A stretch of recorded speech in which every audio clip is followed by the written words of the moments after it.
আল্লাহর জন্য কুরবানি হওয়ার যে সেই চেতনা, এটা আমরা ধারণ করি না। আজকের কুরবানির ঈদের দিনে সেই চেতনাকে আমাদের ধারণ করতে হবে। আমরা কুরবানি করব এবং কুরবানি হয়ে যাব। কার জন্য হব? আল্লাহর জন্য হব। আল্লাহর জন্য আমি সমর্পণের জীবন যাপনে অভ্যস্ত হব। আল্লাহতে আমার জীবনকে সমর্পণ করব।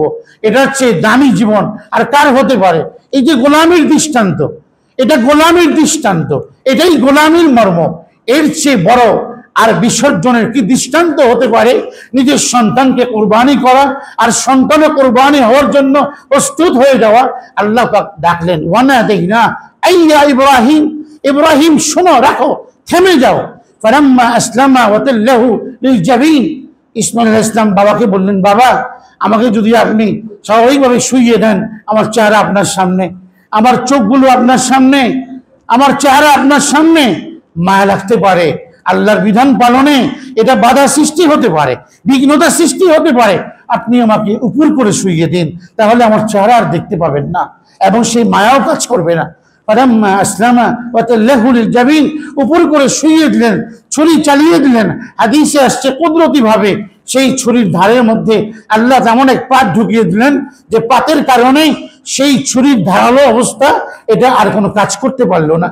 আল্লাহ তাআলা ডাকলেন ইব্রাহিমকে, ওয়ানাদাইনাহু আইয়া ইব্রাহিম কদ সাদ্দাকতার রুইয়া, তুমি তোমার এই স্বপ্নকে ফুলফিল করেছো, বাস্তবায়ন করেছো, স্বপ্নকে তুমি বাস্তবে রূপদান করে ফেলেছো। ইন্না কাযালিকা নাজজিল মুহসিনিন, আমি তো তোমার এই অবস্থাটাই দেখতে চাচ্ছিলাম। এভাবেই আমি সৎকর্মশীলদেরকে প্রতিদান দিয়ে থাকি দুনিয়াতে আখিরাতে। ইন্না হাযা লাহুয়াল বালাউল মুবিন, এটা ছিল ইব্রাহিমের জন্য অনেক বড় এক পরীক্ষা।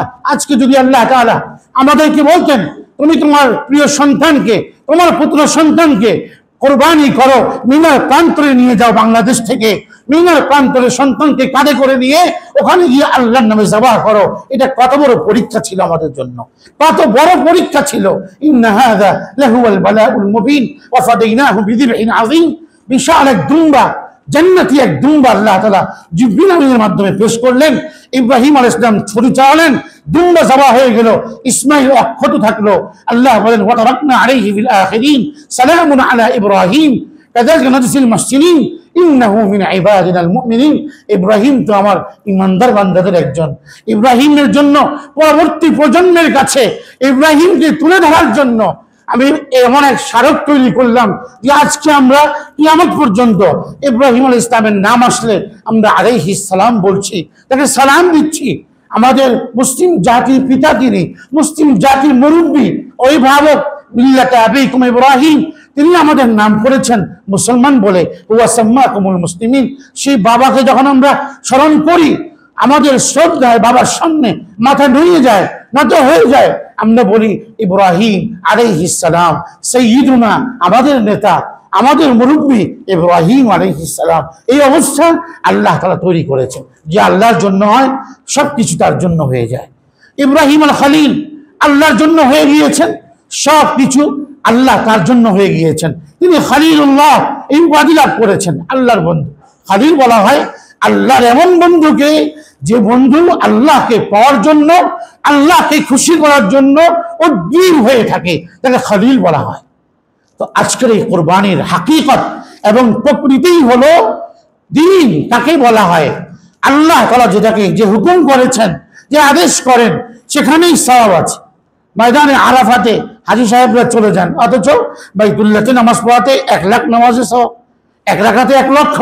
কিন্তু আল্লাহর হুকুম এখন আরাফায় চলে যাও, তো আরাফায় চলে যেতে হয়। এখন যদি কেউ আরাফাতে না গিয়ে প্রশ্ন তুলে আরাফাতে নামাজ পড়লে তো 1 রাকাতে 1 লক্ষ রাকাতে সওয়াব হবে না, তো আমি না গিয়ে বাইতুল্লাহে থাকি, নামাজ পড়ি, 1 লক্ষ রাকাতে সওয়াব হবে, 1 রাকাতের সওয়াব হবে না। কেন? আল্লাহর হুকুম সে মানে নাই, আল্লাহর হুকুম সে মানেনি, আল্লাহর আদেশকে লঙ্ঘন করেছে। আল্লাহর আদেশ ছিল এখন আরাফাতে যাও, অবস্থান করো, ওকুফ করো, তারপরে আসবে এখানে। সে যদি আল্লাহর হুকুম পালনটাই মূল কথা। কোনো জায়গাকে সম্মান দেওয়া আল্লাহর হুকুমেই হয়েছে, কোনো কাজের মধ্যে সওয়াব রাখা আল্লাহর হুকুমে হয়েছে। তো এই জন্য আল্লাহর হুকুম সবার আগে, সর্বাগ্রে আল্লাহর আদেশ পালন করা, সুনিশ্চিত করা আমাদের জীবনে, এটাই কুরবানির শিক্ষা। আমরা নিজেকে আমরা পশু কুরবানি করি, কিন্তু আমরা আমাদের ভেতরের পশুত্ব কুরবানি করি না। পশুত্বের কোরবানি করলে আমরা মনুষ্যত্বের স্তরে উন্নীত হতে পারবো। আর এটাই তো কোরবানির শিক্ষা, কোরবানির মূল কথাই তো এটা। শর্তহীন আনুগত্যের প্রেরণা এই কোরবানি থেকে সৃষ্টি হয়েছে। আল্লাহর আনুগত্য করা শর্তহীন ভাবে, এটা যদি আমার ভেতরে এসে যায় তাহলে তো সে আর পশুত্বের মনোভাব সেই মানুষের মধ্যে থাকবে না, মনুষ্যত্বের ইনসানিয়তের মূল জায়গাতে সে চলে আসবে। এই জন্য আজকের পশু কোরবানির সাথে সাথে আমি আমার মনের পশুত্বকে কোরবানি করে দেব আল্লাহর জন্য। বিসমিল্লাহি আল্লাহু আকবার যখন বলে আমি পশুর গলার মধ্যে ছুরি চালাবো, আমি এই অনুভূতির সাথে ছুরি চালাবো যে আল্লাহ আজকে এই আপনার হুকুম আদেশ পালন করছি শুধুমাত্র আপনাকে সন্তুষ্ট করার জন্য। আমি আমার প্রতিবেশীর ঈর্ষাকাতর দৃষ্টির সুখ নেওয়ার জন্য নয়, আমি স্রষ্টার বাহবা পাওয়ার জন্য নয়, আমি শুধুমাত্র আপনার খুশিকে পাওয়ার জন্য, আপনাকে খুশি করার জন্যই আমি কুরবানি করছি, আপনার আদেশ পালন করার জন্য।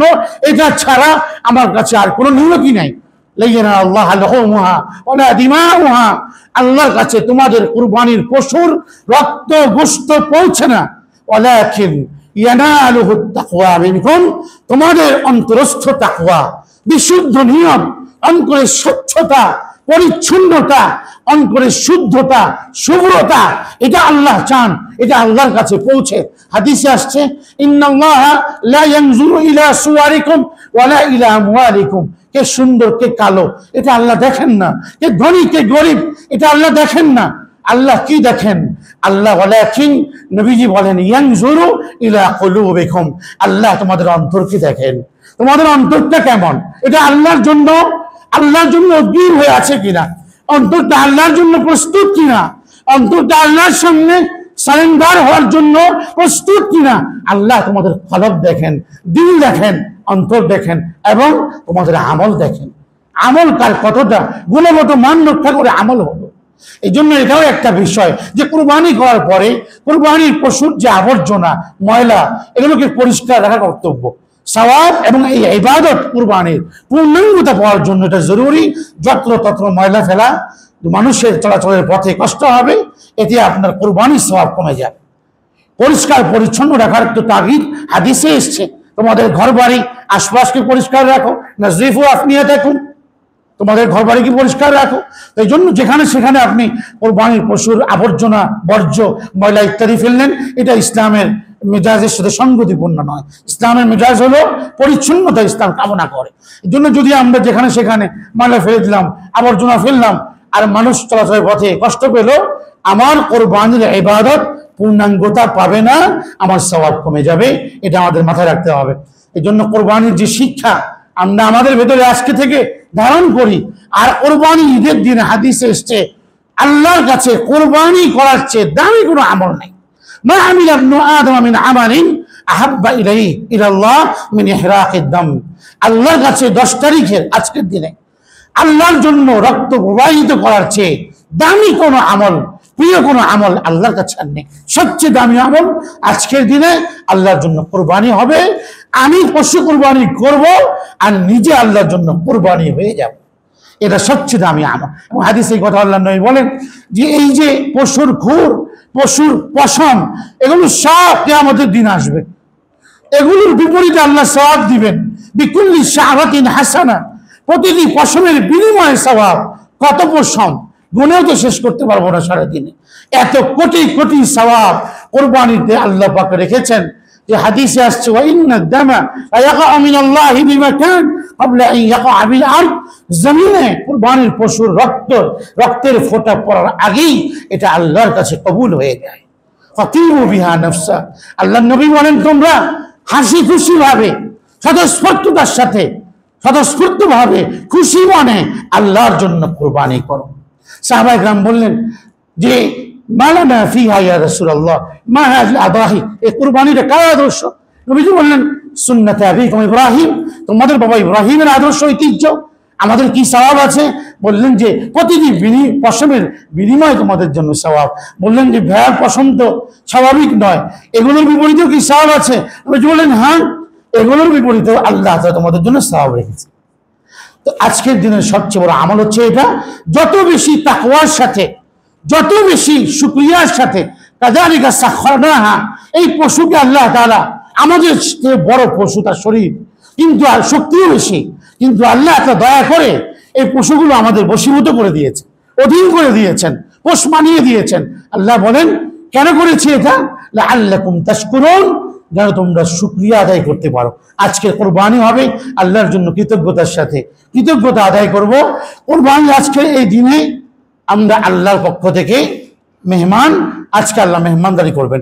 আল্লাহ বলেন যে তোমরা তো বছরে বহু অনুষ্ঠান করো, একটা অনুষ্ঠান তোমরা বছরে আমার জন্য করো, যে অনুষ্ঠানে আমি তোমাদেরকে দাওয়াত করবো, আমি মেজবান, তোমরা মেহমান, আর আমার অসহায় অভাবী বান্দারা তোমাদের মেহমান আজকের দিনে। সুতরাং তোমরা তাদের সাথে ভালো আচরণ করো, খাবারের ব্যবস্থা করো তাদেরকে।